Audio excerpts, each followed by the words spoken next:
Welcome to Tell the Damn Story, the show that explores the many ways to navigate the successes and failures that aspiring and struggling writers face to make your journey that much easier. Welcome, ladies and gentlemen, to Tell the Damn Story. I'm Chris Ryan, the world's oldest emerging author. That's Alex Simmons. He went to grade school with Noah. And this is friend of the show, friend for life, the one, the only, Omar Holman. And we're going to talk to Omar about Omar stuff today. And you might say, what's that got to do with Tell the Damn Story? This guy right here, he tells the damn story every day. He's got, go to TikTok, go to Instagram, go to YouTube, type in Omar Holman, and you're going to see just a master with words, a master with wit, and a master of passion for what he does. Witt, lovely guy. So that's what we're going to talk about. This is my guy right here. I love Alex, but this is Omar Holman. I know Cassim Gaines that is home going like this. What? What the hell? What the fuck? But Cassim is busy taking over Hackensack or something. So I think he's going to be the king, right? King of Hackensack. That's what he's running for. As he should be. Yes, he should be. I agree. Oh my goodness. But wait, we got to start the story. No, because I get to start the story because the story doesn't start here. The story I love this part. Folks, this is what happened when you hang around long enough. You hang around long enough, you hang in there long enough. And just as you start to ask, what the hell was I here for? Bam. So Chris and Omar, when they met, he was younger Omar, right? Because Chris was Omar's teacher in high school. Yeah. So just a little bit, when did you guys first meet? Whatever that September day was. I told you this story before. We first met because I was like, we were doing this thing in class where like our first impression of each other. And I was like, Mr. Ryan, you probably don't remember this. I was back in 8th grade. I was outside I did something. So I was being outside. You made a joke with some students in pass, and I made some kind of, I think I made like a snarky laugh or something like that. And you came up to me and I was like, I don't like this guy. And then 2 years, and then a few years later, like, oh, I got this guy. I'm like, I remember him. And I was my teacher, I'm like, oh. And like comics, I was like, damn. I was shit, man. I was like, I told you that like it was equally able to make a terrible first impression as I was to make my fault. I should have been. I was just in the mood. It was my fault. Yeah, but you were in the 8th grade. You're like, that happened. I'm sorry. I'm like, nah, it was on me. That was me. Yeah. Wow, that's funny. But yeah, that was it was my sophomore year because the drama teacher before you had retired. I had Piccolo. Yeah, Mr. Pick. Yeah. Top pick. Too. Yeah, we can't talk in further detail. He retired, and DeFalco said, "Can you direct plays?" Yeah, sure.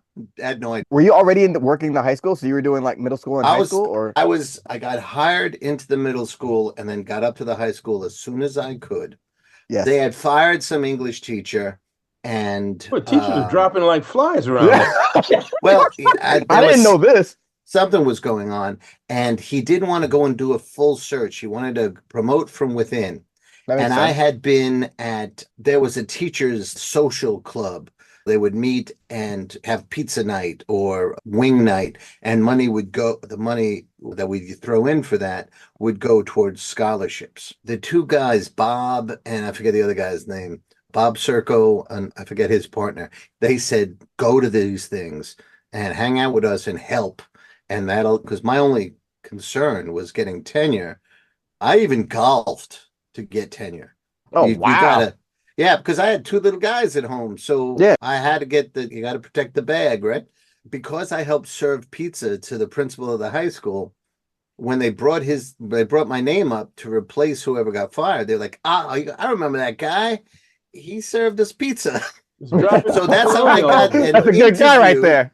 That's how I got an interview into the high school. Yeah. It was my sterling resume as a pizza server. Once you're there, then you had to prove yourself all the time. And they kept throwing me anytime he had a problem. They said, have him do it. Pick was leaving. And he was like, I want you to direct the plays. And I went ham and a ham, and he goes, can you do it? And I said, sure. And then I had to go and learn how to direct a play and direct Nice, a musical. nice. I directed 3 of them. And then I was teaching, I guess it was creative writing you were in. You were in Yep. my creative You writing did class. creative writing, English, and you did the drama, didn't you? Yeah. So you did Yep. 3. So, Yeah. yeah. So you were in all that. Eventually I did journalism too, but the creative writing, this is my only sliver of claim to fame with you, Omar, is that you said, can we go up and see the Rutgers Poets. Spoken word? spoken word group, right? Yeah. Oh, And I just said, yeah, we're going to do it as a field trip. And I went to the whoever, I guess it was the principal, said, look, I'm going to take the creative writing class on a field trip up to the library. It won't cost anyone anything. And that was your idea. And then you saw it and it lit a fire under you. And you said, can we do that in class? Yeah. And again, I said, sure, yes. And then that day went to Barnes and Noble and picked up. There was a deaf comedy. There was a deaf, it wasn't deaf comedy. It was Def Comedy. what's Def the name of Jam? that? Def Jam? Def Comedy Jam. Yeah, was no, a- it was that was about comedian. spoken word. What was the one? Oh, Slam. Slam Nation, Slam. Something like that. But they had put out a book. A couple of us had put a book First thing out. to start to go is the memory, folks. I just want Yeah, you to know. yeah. At Deaf 40 Poetry and Jam. older. What was that? Deaf Poetry Deaf Poetry Jam. Jam. Yeah. So I Yes. got that. I got this, and I just learned as many techniques as I could, and just spat them back out and stepped back. And all of you just did whatever you did, but you kept going. And you did it in Rutgers, and I think that was a lot Yeah. of seeing the Rutgers guys more than anything we did in class. But then you've gone to this very day. One of my great joys. You're my favorite thing on TikTok, Omar. You're my favorite because I can hear the poetry in your videos. Even though you're talking, you just still have the rhythm and the precision of word choice, the passion of delivery. All of that was stuff I started seeing in you when you were watching the Rutgers guys or team, because they were both guys and girls. And then when you did that unit, and then from then on, when you started doing it publicly. So, ladies and gentlemen, Omar Holman is a world champion poetry slam, Slam a poetry. founder of Black Nerd Problems, Yeah. a published author in 2 very different genres, in pop culture nonfiction and poetry.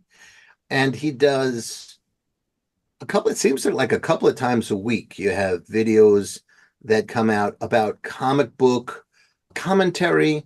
And now if you can indulge me in a minute, and doing reviews of the Daredevil show on Disney.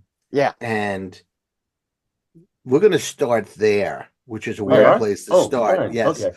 But let's just unleash Omar I for a wanted to minute. start a little further back, but okay. We fine. can go back. I'll just sit You here and watch. Alex, you own a time machine. We can go back as far as you want.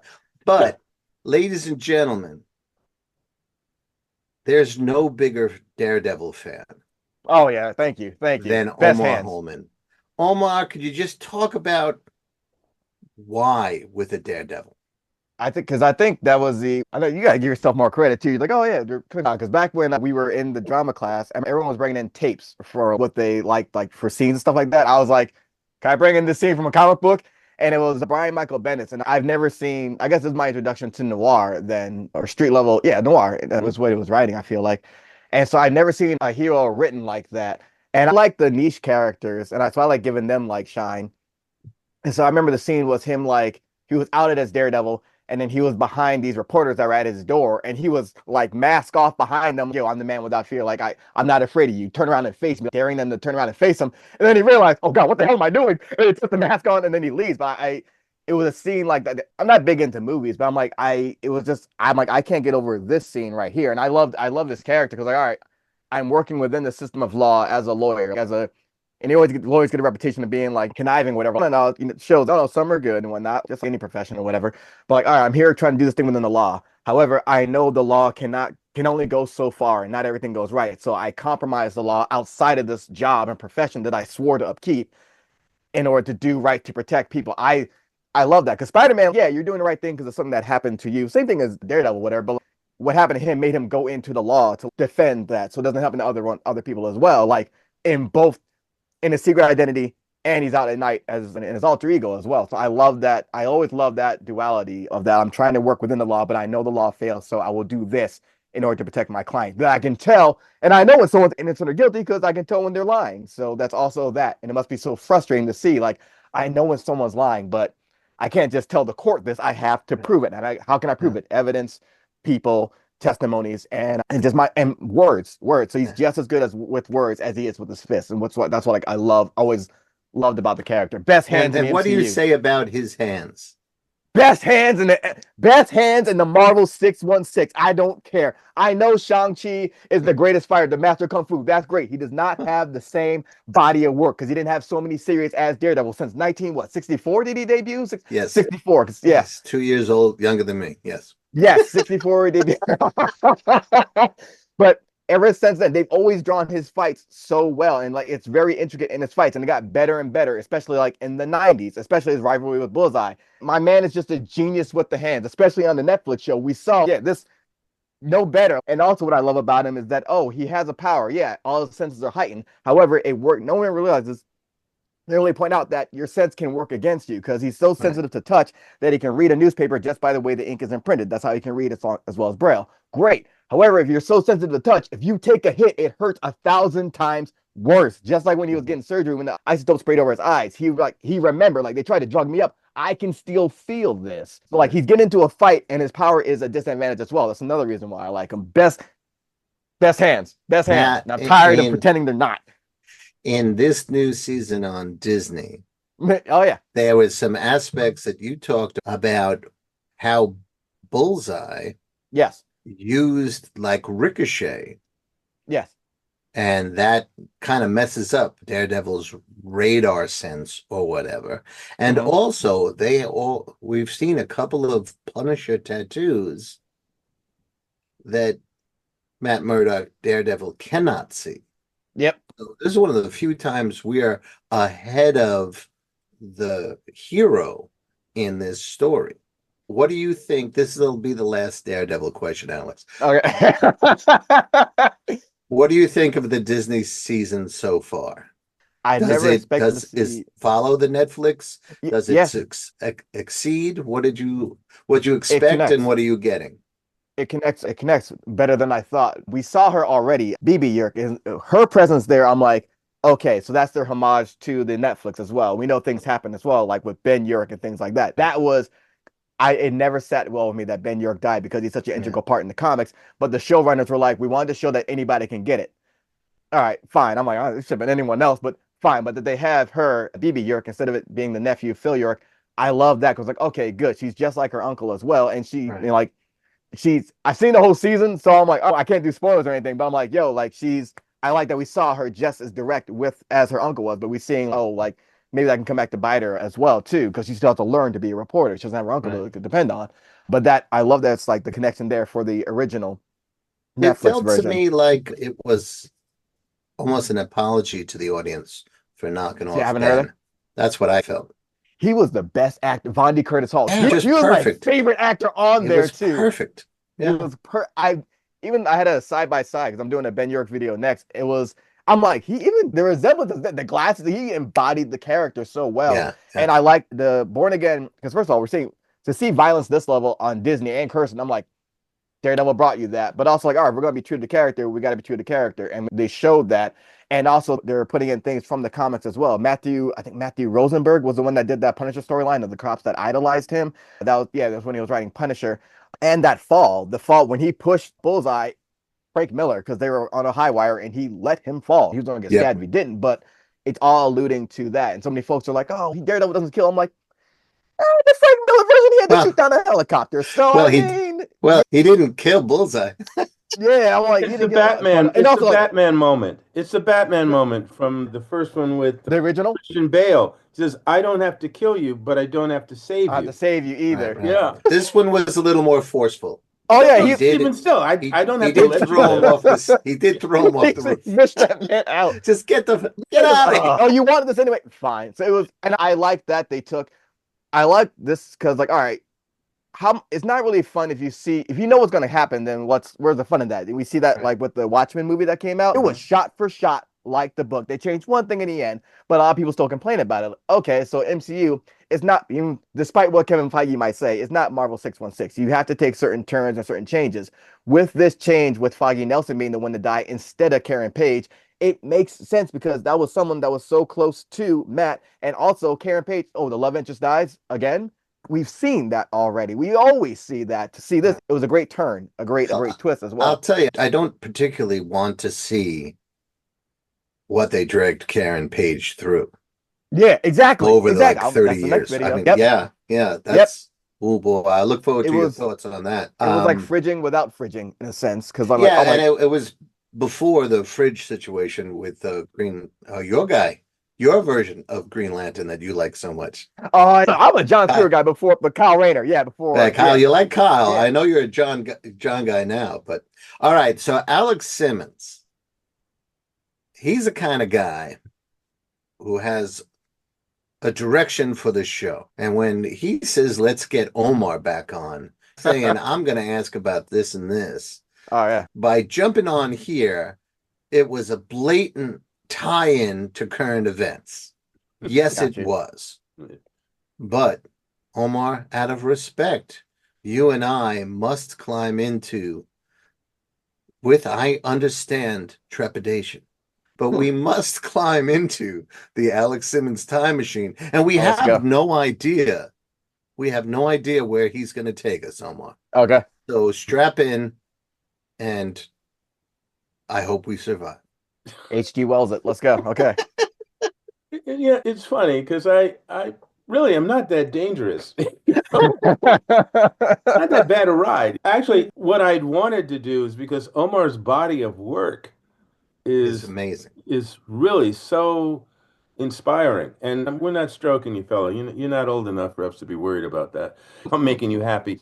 No, seriously, I've watched you take what initially felt like enjoyable commentary on stuff that you were watching. It had that Mhm. initial feel.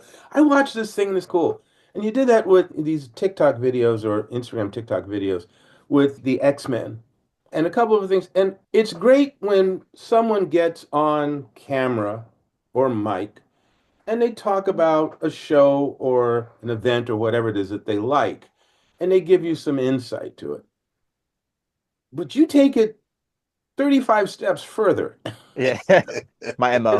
it goes back to what Chris was talking about in terms of your skill in terms of spoken word poetry and a love of words, a love of telling a story not only with the prime choice of words, but the alliteration, the rhythmic alliteration I that you utilize, the beats that you play. There's percussion music that you're producing with your voice and your words. And then you emphasize almost like a hi-hat with your hands, right? And then there's this forward and back body motion that Oh it's like there's three instruments in play in the minutes and moments that we get. Oh. It's almost like we're going, what is he talking about? Because I'm so cool. It's so much cool watching him. I'm hearing words and music, but oh yeah, X-Men, that's right. But look at this man go. So when people tell their story, and Chris and I have talked about this for over 300 episodes, there's Over obviously there's 350. short stories, there's novels, there's comics, there's plays, there's screenplays. There is poetry, which we haven't given as much time on the show as we might Mhm. want to or like to.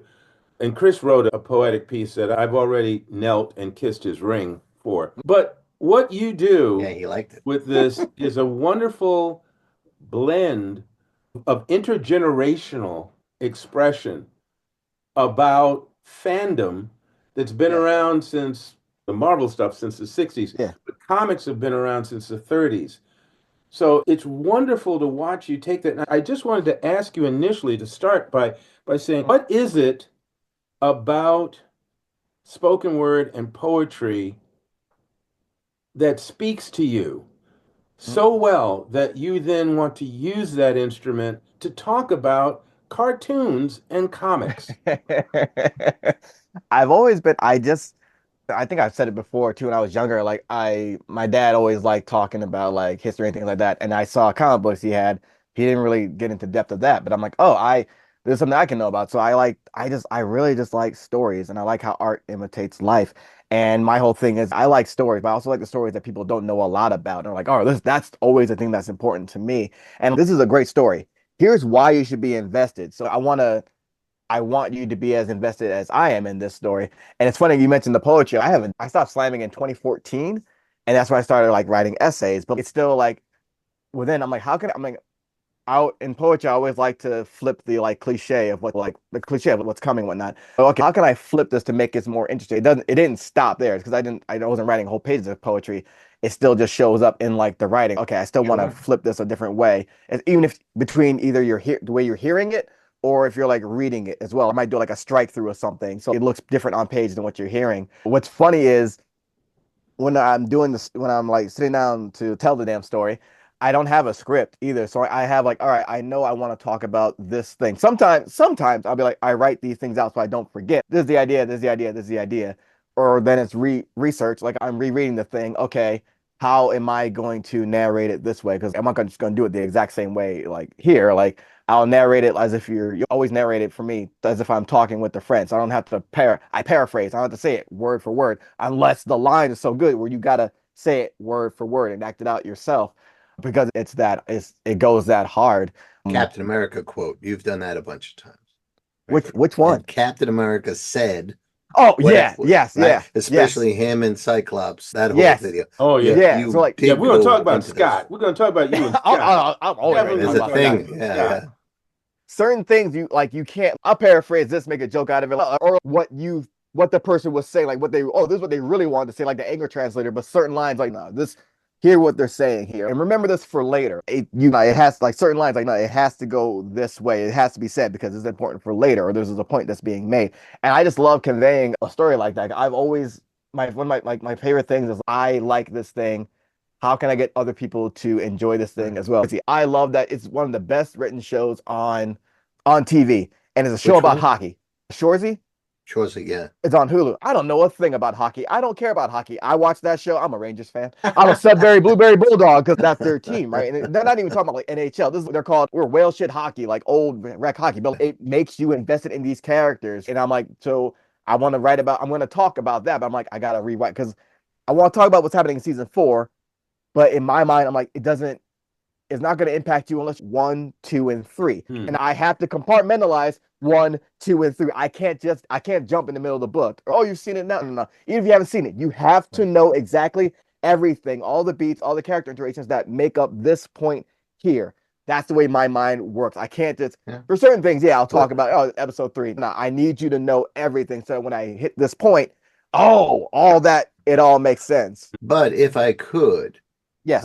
Which you that will. technique you mentioned earlier about I do it as if I'm talking to a friend who Yes. is equally interested. Yes. That comes across and gives a different dimension in your posts than, say, the multitude of YouTube Yeah. shows who will tell you what you just saw on episode 3 of Daredevil. And Yes. they'll say, here's what you missed. We didn't miss it. I was there. But you're underestimating your audience. You never do Yes. that.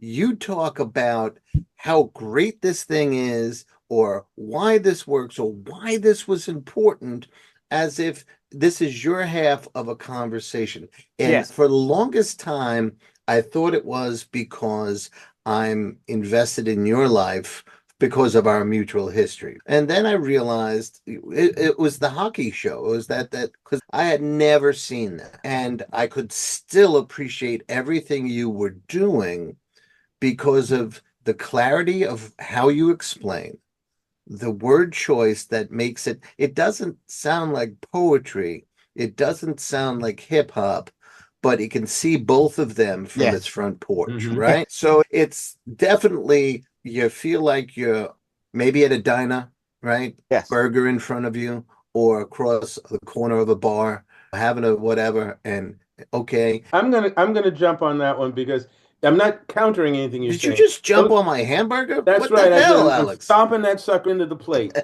because those are the images you get. One of the images I get from Omar, and every now and then I just chuckle so hard. I'm still listening to you and all that, but I'm still chuckling.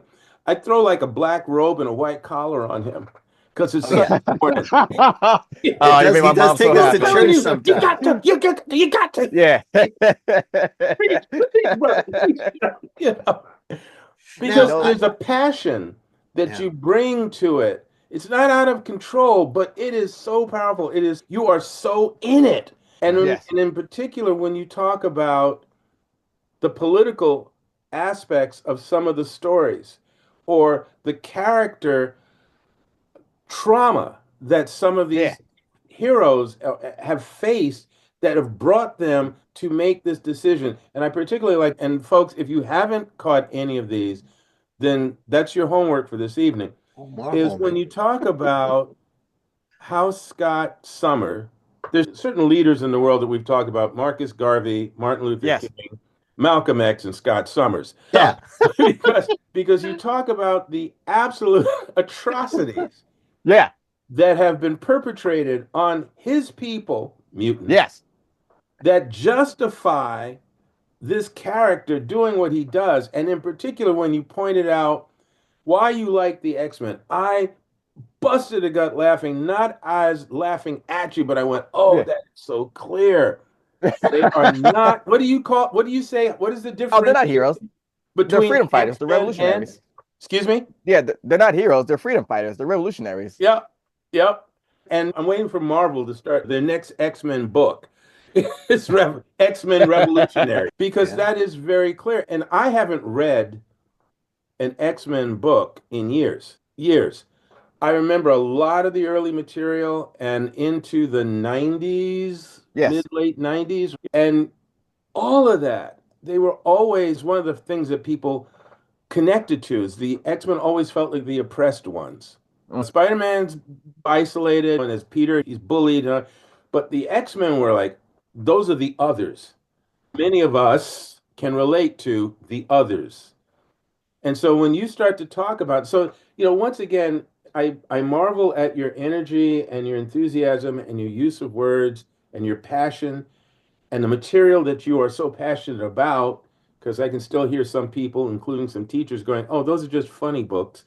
They have nothing to offer. But then you bring so much of the real storytelling essence out of these characters and out of these tales.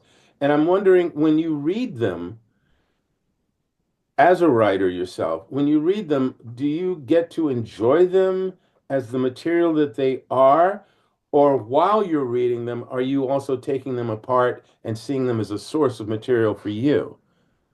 Both. I'll read it and I'll read it and enjoy it, and then later on I'm like, can I spin this or does this fit what narrative is this? Yeah, no, this does this make sense? Because sometimes you're like, this feels out of character. If you've been reading someone for some what they did to Captain Marvel when the Civil War too, I'm like, why are you make it felt like you're undoing the work that Kelly Thompson and that team, not Kelly Thompson, Kelly Sue DeConnick took into making Captain Marvel like the rubric for what we have in the movies and stuff like that. I'm like, you're undoing that. Why? You're forcing her into this villain narrative. Right. That's not. This is what it's not. You're just going to do damage in the long run. And only like recently has her reputation gone back to normal. Like I read Jed McKay, and I'm like, all right, this is after Krakoa. X-Men were so big, and now we're going back. The status quo of them being oppressed was stopped for about 2019 to now, maybe for like 4 years or so, 4 or 5 years, and it was joyous. Hickman gave us a way where, oh, great, we don't have to watch the genocide every time we're reading this. Cool, they're not getting killed all the time. We were living high, but then we're going back to the status quo. All right, but then it was worry like, okay, what's it going to be like? Jed McKay has kept that going with Scott Summers, but now we had this paradise. We done lost that shit. Our people are scattered. These are the things I got to do in order to get our people right again. I'll go against the United States government if I got to. And like showing, yeah, I was taken, tortured, eyes stitched shut, back broken, like all on. And y'all knew about it. The U.S. knew about it and did nothing. Sued U.S. got. So I'm like, oh, this makes perfect sense. I didn't even see that coming. This makes perfect sense. And I like that. But then you got something like, oh, Charles Xavier's on the run, and then they turned the Gray Malkin, the school, into a prison now. He's on the run. Cyclops wants him back in that prison. I'm like, that's a bit if anything, he'll probably watch over him himself to take him back. You go throwing him back in the gulag. That's a bit extreme, even though I get where you're coming from because of what Scott Charles has done to you and how he sold out you. This man's sold out the entire mutant race. And now you just out here letting them run free. And then he comes into conflict with Storm over this too, because she's giving him a place to stay. And I'm like, but Storm, you were in conflict with him over the last thing because he entered your mind without you wanting that. You had to push him out, and you warned him not to come to Araco where you were. So like certain things, you're like, oh, I see we're doing this because it's a crossover event. So continuity is that's painful as a writer where you're like, but this we forgot about this. Okay, It's really fascinating. And this kind of indicates for people who have not availed themselves And they're of gonna the have to play choice the of tape back Omar Holman. to catch all Right, that. right. There's this experience you have when Omar drops some knowledge on you about, say, Charles Xavier, and like Alex and I, you're not up with the current, meaning the last 5 or so years or 10 years, and shocked. You don't lose us, that's a neat trick, brother. yeah, But you taught me that. Oh, look at that. You taught me a lot of things. just because I slipped him $20 before the show. 20. I gave But you. Oh, never mind. I love that the shock when you were talking about the X-Men and going off on how Charles Xavier had turned heel and all that, right? Yeah. Because for a long time, Charles was in the early, like 64 to 68. Yep. That was just a different version of the Avengers. Yeah. It wasn't until the 70s where they started saying, wait a second, let's push this metaphor. And then Xavier kind of became a bald white Martin Luther King for a while, right? And now Scott's like, this is what he really was about. Yeah. This is what really happened. And Scott is more, not to use the cliche Martin and Malcolm, but he's a little more toward, we have rights, what it was. And we're going to have those rights. Or, yes, hey now. Yeah, there's an artist did a rendering of him, that famous shot of Malcolm X peering out the window and he has like the AK in his hand. They did that with Cyclops and everyone. Cool. That tracks. Yeah. So as a writer, I like the character development. Like, okay, we see Charles maybe he wasn't like when he got Aurora to join the team, right? Oh, she believed she was a goddess in Africa. So, you're not a goddess, you're a mutant. You could be doing so much more for my cause instead of what you're doing here. And Al Ewing revisited that. And that was a contention point between them. You tried to make me believe, not in a grand scale, but you tried to tell me I wasn't something when I knew I was. Because she turns out she is actually a god too. So it's like there's a little bit like a little moment we had to talk over that. And then all the lies and everything. And Scott, it's people holding Xavier accountable to all these different things from all these years later. And my man's really turned into like the worst version of himself. And I'm like, ugh, they really leaned into that heel turn. Okay, maybe that's where he goes. But on the opposite end, we see Magneto get like a bit lighter and more. It's like they flipped a bit. And not on their idea, on their character. Their character is what has flipped a bit. Whereas, damn, actually Magneto, he's wild, but no, he's all right. But damn, Charles, like, we think you're a good person, but other guys, like you're manipulative. You're all these things to get your way. And so it's more of a Charles has come under more of a microscope as well. So it's like true like anatomy of a villain. Or it's fascinating to see you dive that deep into things like Alex said that people will dismiss. And it reminds us how much we can dig into the stuff we love. I do want to revisit, you say that you don't write out like a full script for any of these videos. Do you do just points? Do you do a dry run before you hit record? What is that process like? Because although we're having a great time in exposing the world to more Omar Holman, this is a lot of people come here.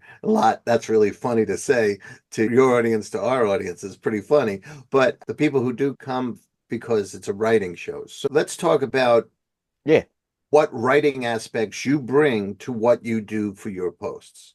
Okay. When I said before, you taught me that, there's two things that you taught me when in class. I'll never forget. Danny Carolla he cursed one time because a teacher, our homeroom teacher, was let go. But then she comes back later on. But we were upset about that, and he cursed. And I think the superintendent was next door. And I remember your face just being like, I'm gonna have to answer. I'm gonna have to answer for this. And you told Dan, I understand you're not wrong in your stance. However, you what that point of the curve, you didn't need that to prove the point. You already nailed the point. You didn't need that to Don't try accentuate the not to point get to in me. your own way. Yeah, No, yeah. yeah, So that you was have to. one. Right.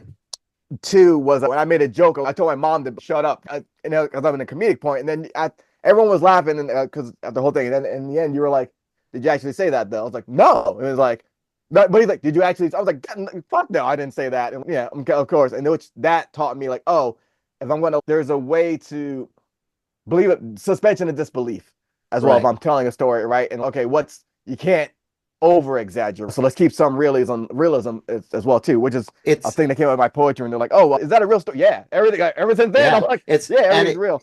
it fuels the success of the piece if you can keep to the truth of it It matters. and be Yes. creative.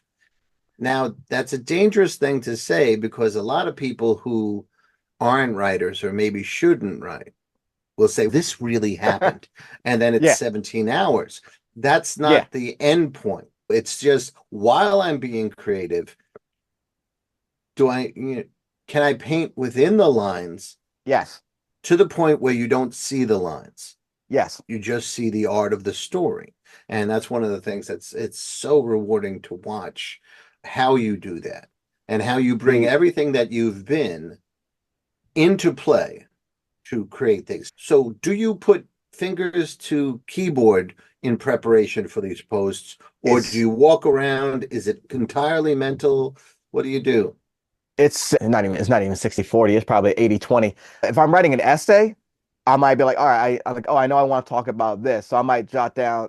I'm older now. So now I'm like, maybe you should jot that down. But sometimes there's no outline because I've been writing and doing poetry so long, there's no outline anymore. So I'm like, oh, I want to talk about this Daredevil episode. I will sit down, I will just go and I type and I know subconsciously I know what I'm trying to say and I'm working my way to that.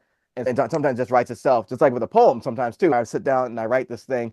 I know the idea. I know what I want to say. I know certain points. It's harder to do that now with poetry. I don't know why, but I know why. But that's easy. When I'm doing it on video, just talking, honestly, okay, I want to talk about Rock Lee. I might say, oh, just so I know, I want to talk about this fight, or I want to talk about this fight, or I want to talk about this fight, these two events.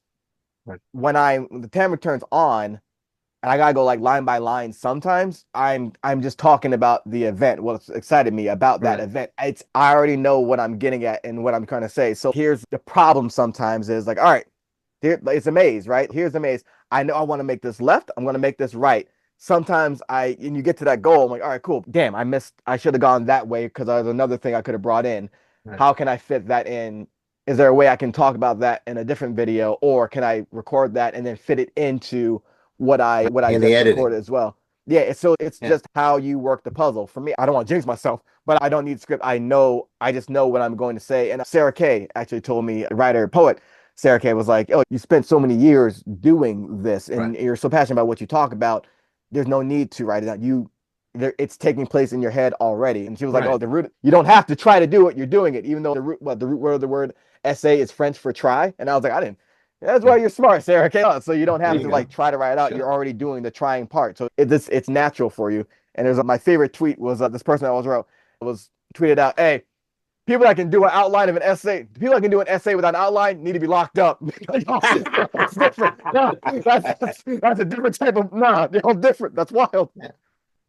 Sometimes it looks like there's no edits, and other times there's some edits. Oh yeah, And I yeah, gotta tell you, I don't care which way it is. It's just the finished product is yeah. always high quality. Let me ask you a question about all this.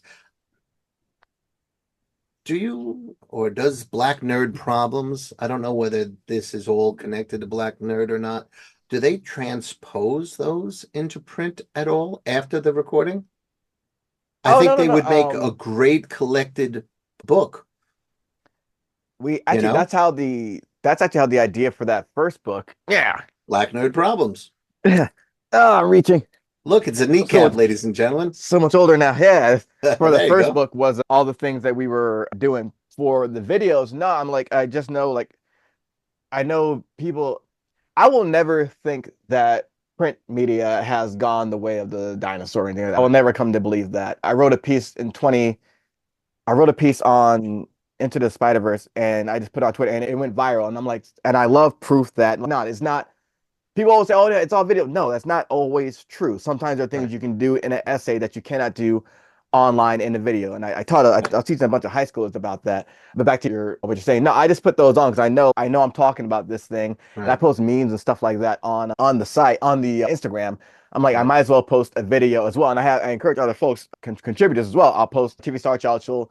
I'll do a collab with her. Like, all right, it's all nerd related. Quan Okay. will sometimes write, or he'll do a video or a review or something like that. It's all nerd related. So it's not, I'm always like, hey, more folks, but all right, it's a face. So it's not just my face on Black Nerd Problems. But no, look at Tiffy, she's a contributor. Look at Jaquan, they're a contributor. Right. This is Aisha, or France. They did a review.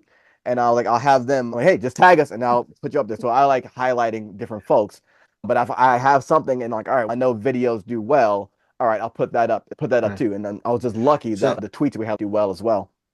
let's get nerdy about Yeah, of this. course. There we Yeah, are. So do you do this in front of a green screen, or is yes, this a Zoom with a I background do. change? How do you handle that?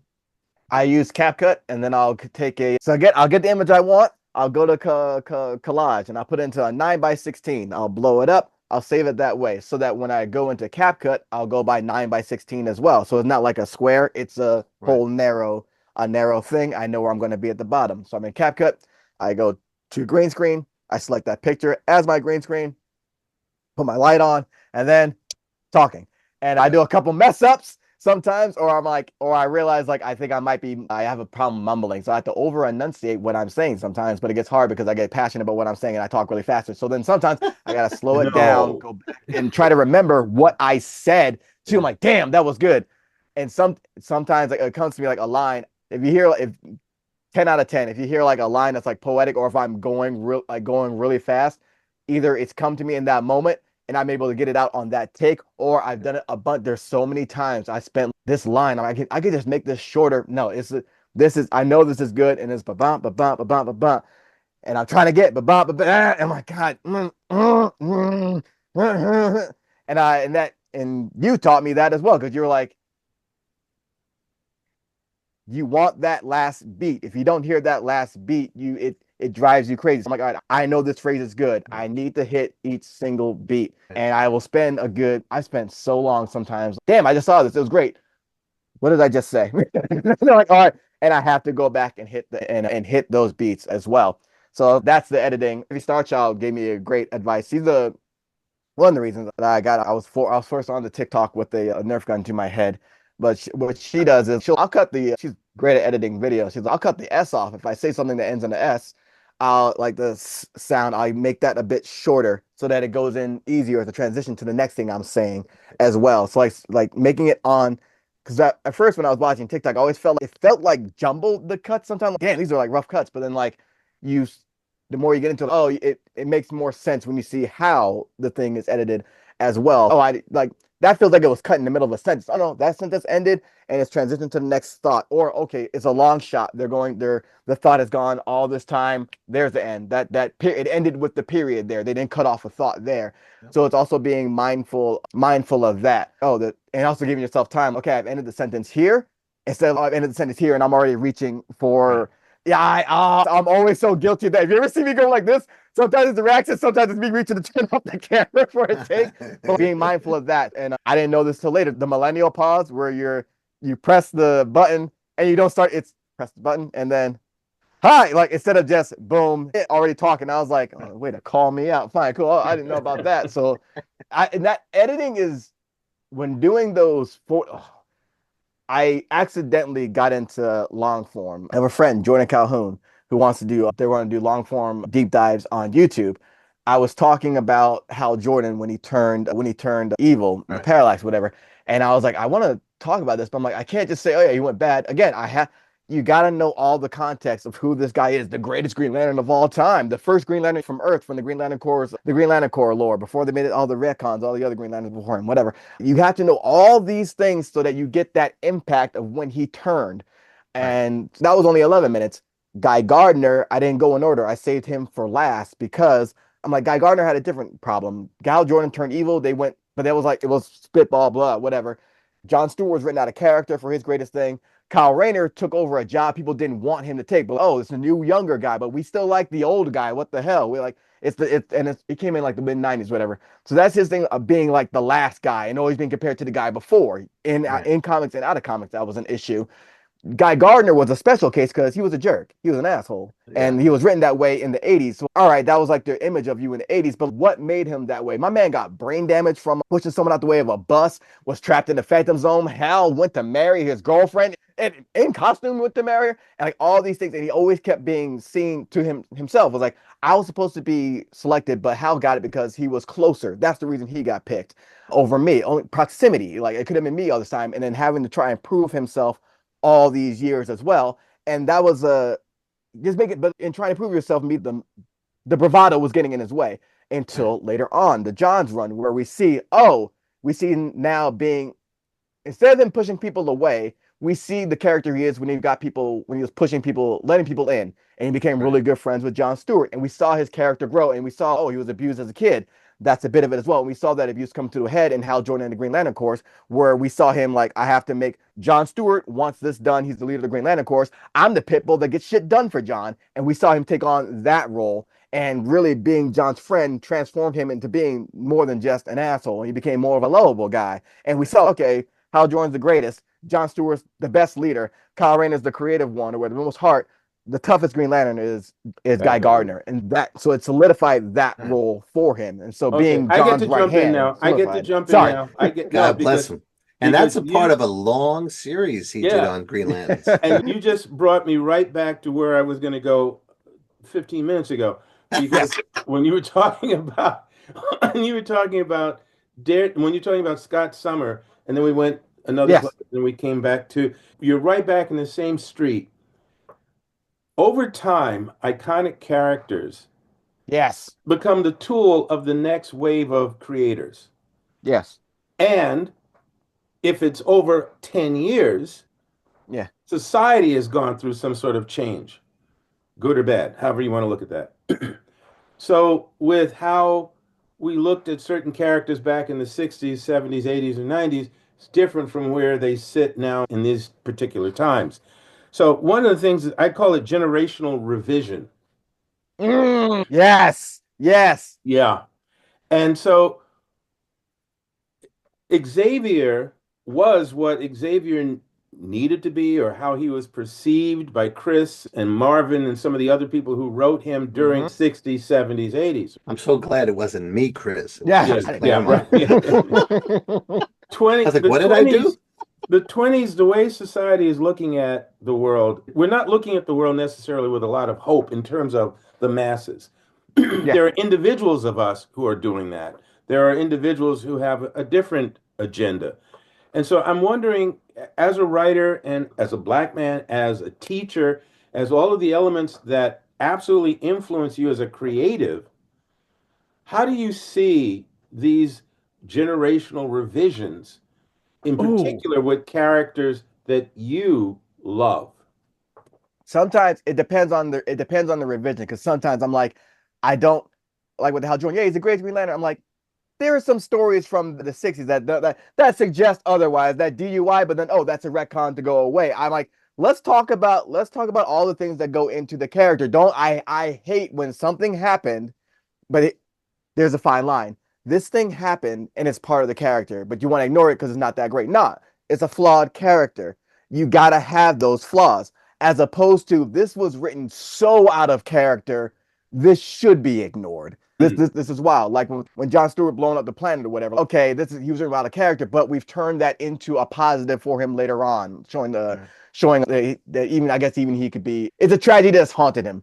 Fine. Scott Summers, he was the butt of the joke. And in the revision, he was always the weak, he's the wackest X-Men. And you go back and look, I'm like, that's not what history shows. That's not the truth, though. He's the guy, like, he had a dude die. Everybody forgets about this. John Proudstar was the first X-Man to die on the field. Cyclops said, "You're injured. Stay." Xavier's like, "No, have him go. We need all hands on deck." That man died. It was a wild whatever, but like, he died trying to prove something. And that's haunted Scott ever since.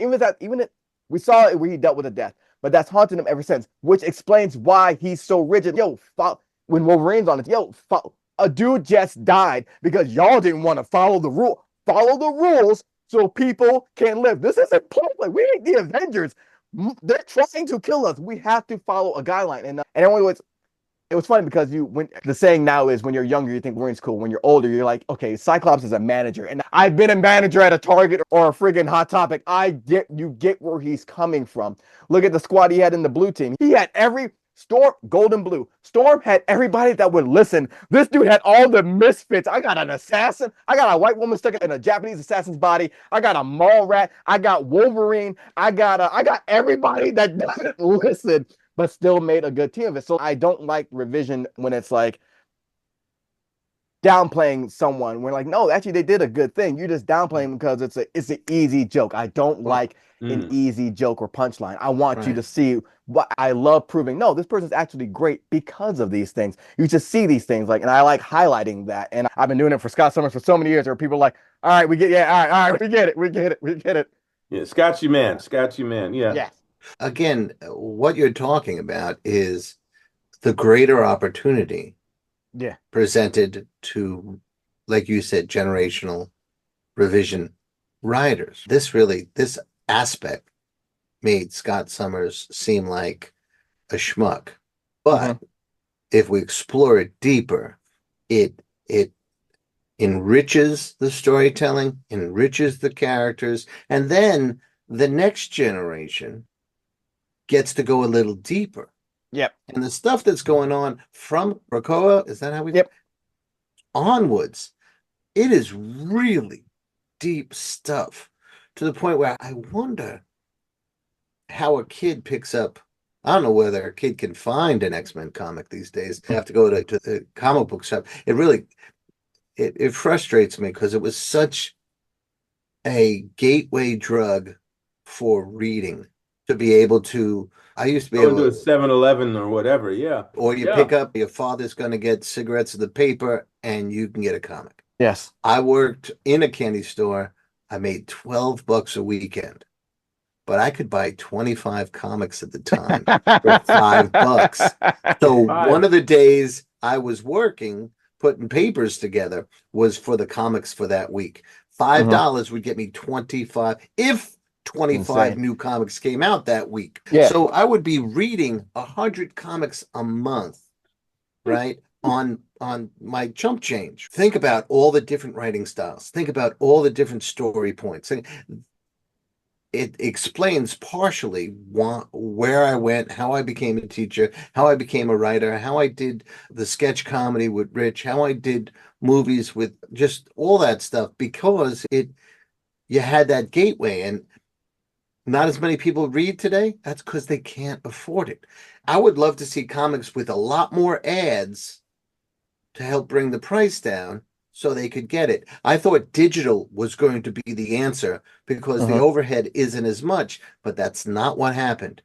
And I think you're truncating the next generations of your own audience by not making them accessible. Yes. The subscription series where it's, what's it, $10 a month, $15 a month. Now it approaches again that kind of gateway. And people who watch your thing and they say, wait, I want to read about that. They can go to Marvel Unlimited and go to, well, what are the things that Omar said? All right, I want to go and check those out. So that might be some hope for the future with that. One of the things we're seeing today is all your passion and how writing can be the oral tradition as well as the written tradition. Yeah. Now we're going to segue over to Alex. One more thing in terms of how your mind works. And again, as Chris and I have said, and I share as much as I can with other students of mine, who we are and what we do and believe absolutely impacts and influences what we create. Yeah. And I also just threw out that phrase a little while ago about generational revision. How do you feel about Nick Fury? Oh, yeah, let's go. Yeah. Okay. The Nick Fury that was created originally, white guy, War II, all of that, Cap's buddy, blah, blah, blah, blah, blah. Yep. All the way through The 60s, Shield, Oh, Leader, Shield, all that kind of stuff. hold on 1 second. Oh, sorry, Alex. Damien, my nephew. Hold on, Damien. I'm in a meeting right now. Yeah. Bring I'm him on the sorry. screen. Bring him on the screen. I'm sorry. I'm sorry. I'm Oh, so no, it's All right. sorry. okay. It's all good. All right. So there's a history and a fairly rich, especially when Steranko is working with the series. There's a lot of Mhm. material that was developed on that character. Yes. You're Yeah. Yeah. talking about white guy Nick Fury? Yeah, David Hasselhoff, Nick Fury. yeah. Please, that I was that's there. Fury Light. That's Fury Light. That's like hmm Cab. All right, but Yeah. so we had all of that, and then at one point he's black. Yeah. Marcus Williams, his son, Right. Nick Now Fury we've got Jr. a lot of great material with Nick Fury as the black character. Yep. But again, what has happened? How do you feel? How do you see that? Pros, cons. What did it do for you as a reader? What does it do for you as one of these wonderful people who can comment on the deeper material behind some of these stories? That was a suspension of disbelief because or actually, no, it's suspension of belief, suspension of dis, both suspension of belief, suspension of disbelief, as well as the Marvel synergy. Because in the Ultimate Universe, all right, cool. We start with him being black, Samuel L. Jackson, nod to him, and then he wanted to play him in the MCU. Hey, I'm gonna let this rock, but you ever do a movie, gotta be me. Cool. I don't like when I'm not a fan of when the movies influence the comic books. You have the Bible here, the comics. Let it rock. If he was Justice, all right, Nick Fury Jr. and Nick Fury's still around, then he dies or whatever. Fine. They rushed it. They tried to rush it because it's okay. We have this new Black Nick Fury. It's his son, Marcus Williams. All right, cool. Nick Fury has a son. I remember that story, and his boy Cheese was actually Coulson. And okay, this is how you introduce them to the Bible of comics, the M16, Marvel 616 proper. Okay, I understand that, but I'm like, and Nick Fury's stuck on the moon as because he's a new Century or whatever, or the new Watcher. Okay, it's a bit messy. I'm like, I'll always rock with it, but I'm also like, you could have done that a lot better. Or if you want to do that, kill him and make him stay because nobody stays dead anymore. But if you want to do that, kill him. What you have him, okay, you have him chained up on the moon, fine. But also, what didn't make sense was, okay, he's a new Nick Fury Jr., so he's a nepo baby. You just automatically get all the shield, and you just automatically know all these ties. Like, they don't know you. Oh, Nick Fury. Oh, Nick Fury. Like, yeah, I'm Nick Fury Jr. I'm the new director in charge. I don't know you. I know the old guy. So if you're gonna do that, we have to show him building trust with all these other folks that he does not know, as opposed to, yeah, I'm Nick Fury Jr. Oh, okay. Oh, so you're the new guy. Okay, but you don't have the same repertoire with Iron Man, Cap, and all these other folks that your dad did. So we should see him building that trust of folks because we're just supposed to believe the next issue where we see him there. Oh yeah, that's Nick Fury now. I'm like, I feel like that's a bit lazy and like you do not Earn it. need to put You're the talking about influence earn that the it. You're Marvel. talking about Yeah, serve the yes. story. Yeah, Mhm. Yeah, earn you it. don't Yeah, need yeah. to because you can have the black son. That's perfectly fine. Cool. He should have shadowed him or something from there because the issue isn't that he has a black son and he's black now. No, the issue is how he's integrated into the stories now. It Mm. should not just be, yeah, he knows everything. When I go his debut miniseries, okay. And then like I see him in Spider-Man. Oh yeah, here's Spider-Man. All right, cool, thanks, Nick Fury. No, you man. Who gave you access to all these things? What's going on here? It should be, we should see that. So that's what I'm a fan. I like seeing or other miniseries. If you're going to do that, have more miniseries where he's getting closer to people so that when we see him next time talking to Iron Man, all right, they have a repertoire. They're going on an adventure. They're going on an adventure together. So I'm not a fan of the synergy. I think change it within the books, let it influence the movies. Don't let the movies influence the comics. Ultimates is a special case because it's the comics and we're doing Ultimate line. And so fine. I like that the movie took him being black. Perfectly fine. All right, cool. Because it's Samuel L. Jackson and David Hasselhoff. He hung it up. Let me throw something out at you. Years ago, Neil Adams was making fun of the Green Lantern movie. 2011. Right? Got you. I was there. Yeah, I remember. And he says, for 25 years, the Green Lantern that kids grew up with Yes. from the Yeah. Justice League cartoon Yeah. was John Stewart. Yeah. And then you make the movie and you go back to this Back. guy. The reverse of that kind of happened with the MCU. Mm-hmm. the kids who grew up watching the MCU instead of comics, Nick Fury Yeah, has always been black. been black. Yeah. I think that's right. I think that's going. Yeah, it's you guys saw the canon events, right? Wait, when did this change? Oh, it changed here. You can't pinpoint that because you weren't around, you grew up with it already being this way. It Right. wasn't always this way. We remember the way it was. It wasn't, Right. it's not like that anymore now. Yeah. I want to ask because anyone who didn't know you before this episode has seen just the dynamo of energy. You are also a co-founder of Black Nerd Problems. Yep. Which started up as a little commentary and then a small company and then this kind of media empire. It is what it is. What are you like at a Black Nerd Problem business meeting because how does this work at a business meeting? So this is why ever since I was younger, I'm gonna make a wrestling. I haven't done a wrestling reference this whole episode. I'm gonna do it now.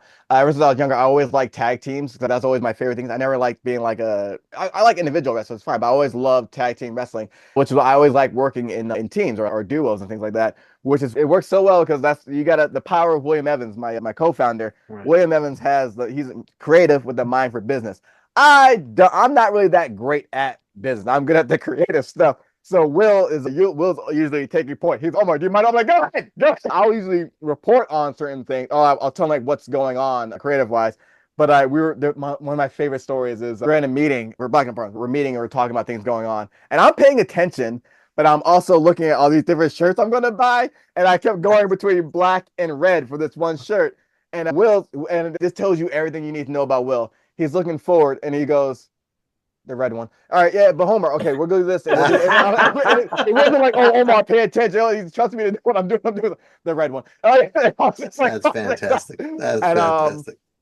So it's easy, not easy, but like I'm appreciative of him that he handles the business stuff. And then I always try to make things easier for him. Oh, I know I'm good at working with folks and people. So like, all right, how about you've handled like the hard part. How about I do this so you're not running around as much as well. So I know what I'm not that great at. But I'm good at dealing with people and like meeting deadlines, and I'm good at boom, go get this, go get that, like retrieval, research, and things like that, or following up with people and stuff like that. So I'll take care of that stuff for you. Or I'm always looking like, how can I help you do something?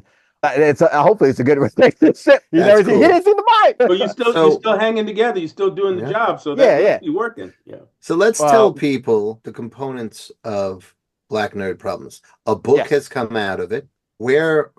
So there's a website. Yes. A YouTube channel. Yeah. Yes. YouTube channel. Instagram. Yeah, Instagram. We've gone from we used to do streaming, but after anything, streaming has gone down. So we had a Twitch. It's still active. We have the Twitch channel. We have the Instagram. We have the Twitter. But there was a move we prepared to move from Twitter to Blue Sky, which Carrie McLean, another great writer, she's been taking care of the Blue Sky, and I'm like, oh, thank you guys, so thank you so much. Yeah. So she's doing great stuff on the Blue Sky platform, and on Instagram, I also handle the Instagram and the Twitter, and that's just like social media. And what we do there is I'll put I gotta get better at it, but I'll put the stories that people have written. I usually put them on Twitter, but I think we should move it to Instagram because with more folks there as well. Have it as an Instagram stories for folks to reach and see there. And also we'll also schedule them out on Blue Sky, Twitter, and the Instagram stories too.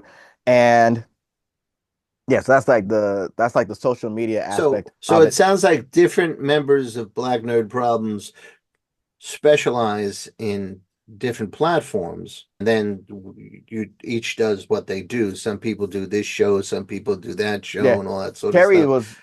She was with us from the beginning as well. So like there was original 9, and it's been a dope thing has been folks coming in and then you see them go off and do other things. So we got to be like a gateway. In a good way, like Jordan Calhoun, he's now the editor-in-chief of Life Hacker. He still writes for us sometimes. But like we've seen people like go in and then like Maya Phillips, she was doing some stuff for us. She writes for the New York Times. So like a bunch of folks have come in and just as an avenue, like gotten ideas out and things like that. We have a new writer, Nolly's great. She's been writing a bunch on video games and stuff like that and trying to find joy in these trying times now. So it's been a rotation because we started back in 2013, but 2014 was the real launch of it. And so a cycle of folks have come through over Oh, that. Oh God. Oh shit. We're coming up on our 11th year. I think yeah. This will be the 11th year, or did it? Yeah, this will be the 11th year this year.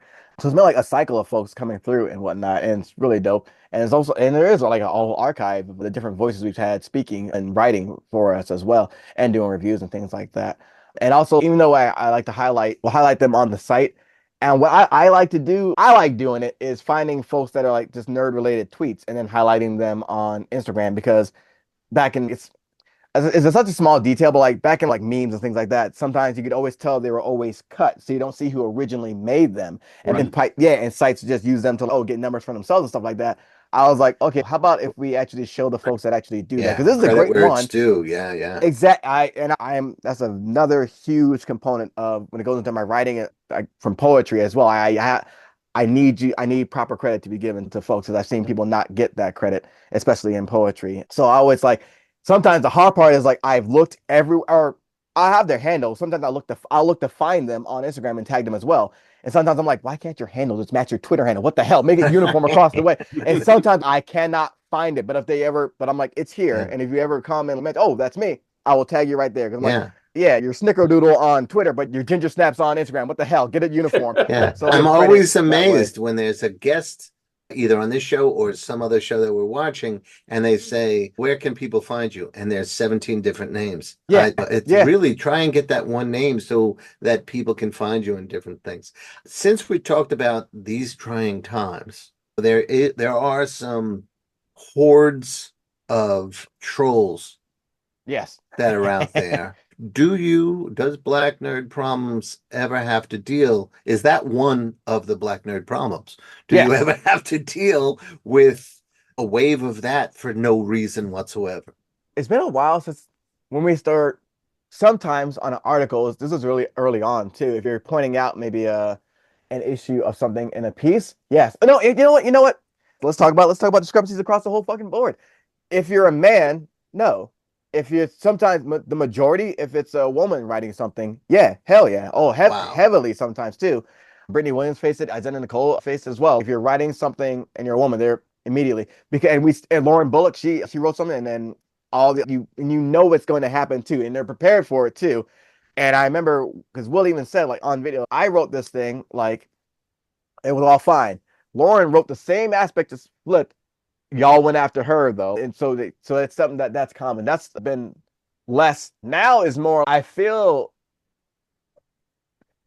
is what it is now. Sometimes it's just folks being like, you're trying to talk about, we're just talking about this subject, or we're just talking about this cartoon or whatever. And that didn't happen. So it's like arguing that way and getting really defensive and not trying to find another or be open to another view of something, another view of your character you like. Perfectly fine. Damn, I just lost it. That's one aspect. Another aspect is, oh, why'd you have to, I like this thing till you made it political. I'm like, it was a joke, fam. I was talking about I play Marvel Rivals, this video game, and I like playing Captain America. And his default costume is really cool, but he has alternate costumes. I didn't like the alternate costumes. There's one where it's all yellow and blue. I'm like, it looks like a lemon head. I don't like. But then they gave the Infinity War, hair slicked back, Black Star, the Nomad. It's a homage to like the Nomad. Black Star, and he has the Wakanda shield. I'm like, oh, this is black. I see, this is black militant Steve Rogers, black Alex Steve Rogers, like the Steve Rogers, and I'm like making a bunch of jokes of Steve because and I looked it up too. He would have been a kid at that time. Oh, Steve Rogers at the Marcus Garvey parade. Steve Rogers was like W.E.B. Du Bois singing on W.E.B. Du Bois lecture. I was like doing all those things. And one person said one thing. I'm like, oh, you think he looks like he'd be there for January 6th. And you realize, oh, wait, he's on our side. Okay, he's standing in front of them. Cool. And so I made one like, of all the jokes I was making, it was one like flippant one, maybe of the times or something like that. He's like just him being an ally or something like that. And I was waiting until you made it political. I'm like, you don't have to be here anymore. I'm like, it's riffing and it's a joke. I didn't like, it was a joke, but also we've seen him ally with Wakanda. I'm not lying. So, and also, oh, you made this political. I'm like, his name is Captain America. I think he started out political. Hitler. Yeah, like he started out as propaganda. Him and Donald Duck. Like Donald Duck served in the Navy for Disney. Like in the actual Navy, like they use him as propaganda. Like I'm pretty sure it's political, and so a joke got you mad instead of. Also, you're not supposed to be dressing up as the flag either. That's what apparently I guess one of the constitutional right, but people forget that too. Right. But you're still rocking your American flag. Yeah, that's an interesting question. Yeah, see, Black Nerd Problem guy comes in, makes me all nerdy out. I was ready to go up for another half an hour about Captain America's costume and the problems when he sits down because the flag's not supposed to touch the ground. Exactly. But they don't talk about that. Oh, don't be political. All right. All right. So what's coming up in the future for you? What's Oh, coming up with Black Nerd Problems? What's coming up with your social media? Maybe you particularly? What's happening?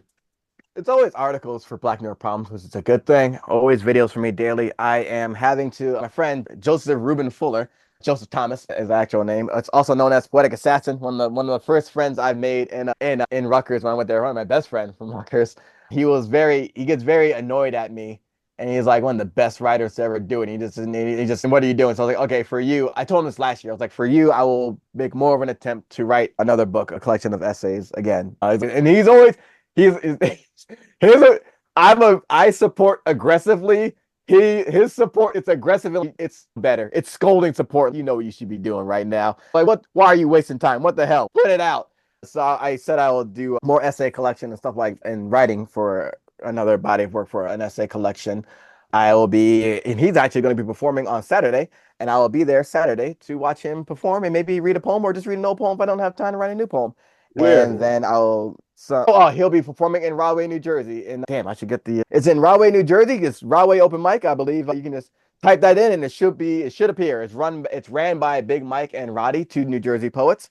And it'll start at 6 p.m. in Rahway at the cafe that's across the street from the train station. I know that much. I know that. It's a Spanish cafe as well. Because I Okay. ordered a sandwich there and they gave Yeah, me like we're getting like, closer. There's people in Rahway going, oh, I know where that is. yeah, I know what you're talking about. All right, some of you people in Rahway, stand outside and point. This is what Omar was talking about. 6 p.m. Saturday, yeah, 6 p.m. Saturday at Rahway at the cafe right across. It is directly across the street from the train station.